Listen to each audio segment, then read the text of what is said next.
Griffin the Griffin by BlackWing. Chapter 89. An Etch in My Heart. Etch's point of view, just after the Ember incident. Calf, I glad see you. Fear gone forever. Be free, like dream. Tears fell from the eyes of my wife, rolling down her short, thin muzzle. Please, Melina, I go by Etch now. I am glad you are well, both of you. I ran my claws over the pom-poms in her fur, as well as rubbed my now 10-year-old son's head. Why? It is a name the captain has given me. I find that I prefer it to the name those monsters called, with their whips and shackles. I go by what I wish, and while I am on this ship, that is my name.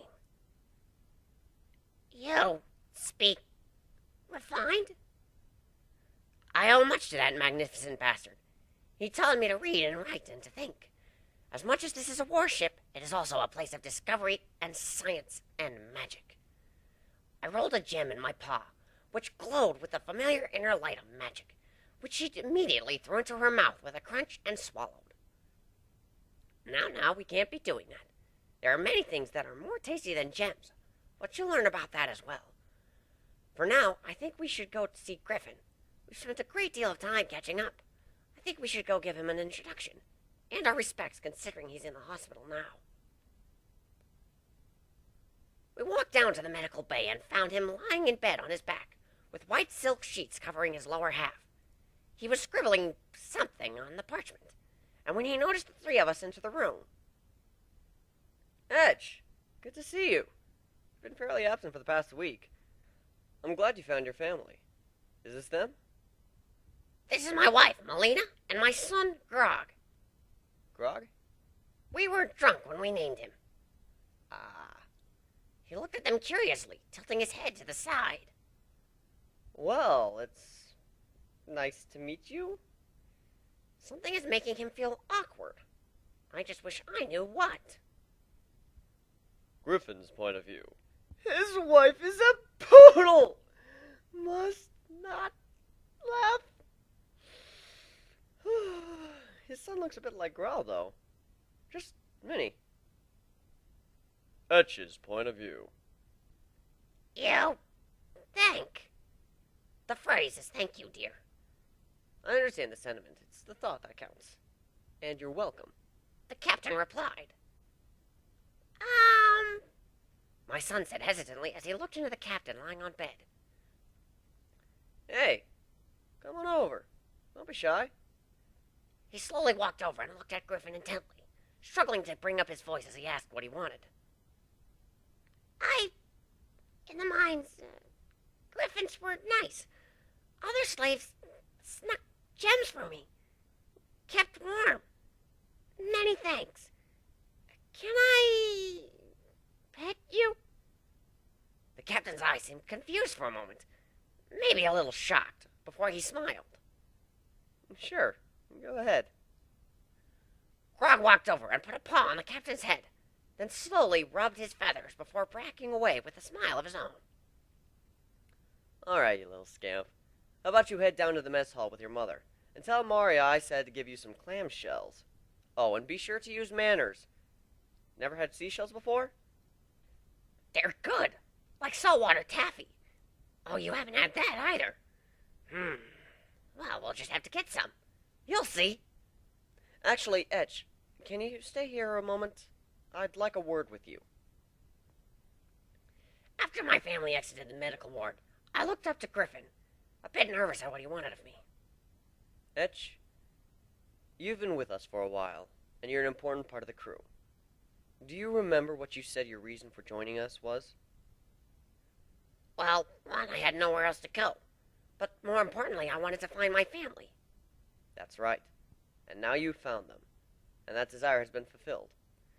You've found your loved ones still alive and rescued them. And you have plenty of places you can go now. So now, what is your reason for staying? I am loyal to your cause.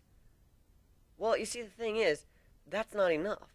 It's my cause, not yours.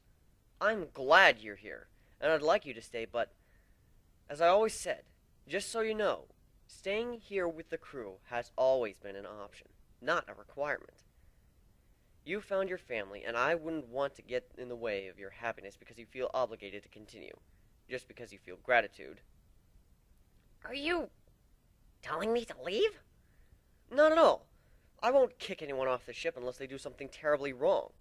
And you've done something very, very right. No, I'm not telling you to go.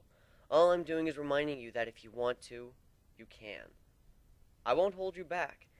It's just, I saw how happy you were with your family. They've gone without you for, what is it, 9 years now? If you were to die and they lost you again,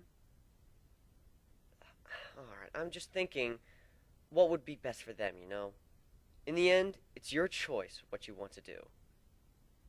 Well, what would you do if you had children? He stopped for a moment and tapped his claw to his chin, opened his beak, and then closed it and thought more. Well, I'd try to keep going, but if it came down to it, I'd settle down. Raising my kid would become a priority. Sure, what we're doing is important, but there are others, those who can keep going, even if we can't. Then that's what I'll do. I will stay on the ship for as long as I feel I can. But should the time come that I wish to leave, to be with my family and live in peace, that is what I shall do. Of course, that doesn't mean I'm done. Not by a long shot. I'll keep helping in every way I can, from diplomacy to teaching. I just wouldn't be on the ship anymore. And my answer, a tear came to the captain's eye. Etch. Always so loyal. So thoughtful. I know I seem unappreciative at times, but if you decide to go, I want you to know I'll be happy for you. You've come so far and accomplished so much. The whole reason you joined, fought, shed your own tears and blood of your foes. You succeeded. You've done what you set out to do. And I'm happy for you. The goal of everyone on this ship should be to get to that point that they no longer have to be on it. You've done that. And I am happy for you. I'm so happy for you. And a bit jealous, but not enough for resentment. When I looked at your son, I saw his smiling face. Even though I'm in this hospital bed, I know we're making a difference in this world. A single child who wasn't smiling before is now. And that alone is a reminder to me of all that this is worthwhile. I'll be honest, I was feeling really depressed before. All the sacrifices made and starting to get tired of it. But seeing Grog and Lena and you, all so happy. I understand. And then I wrapped my arms around his neck and gave him a hug. Sometimes I forget that Griffin is barely into adulthood, and given his upbringing, is less mature than most. Inside, he's still just a child who's looking for approval from others. Saw something broken and is trying to fix it in hopes of seeing someone smile at him, to tell him what job well done. He tries so hard to make us feel appreciated because he knows how much it hurts to be scorned, even after all your efforts. Now get better. We might be able to manage with Gilda in charge, but we're waiting on you.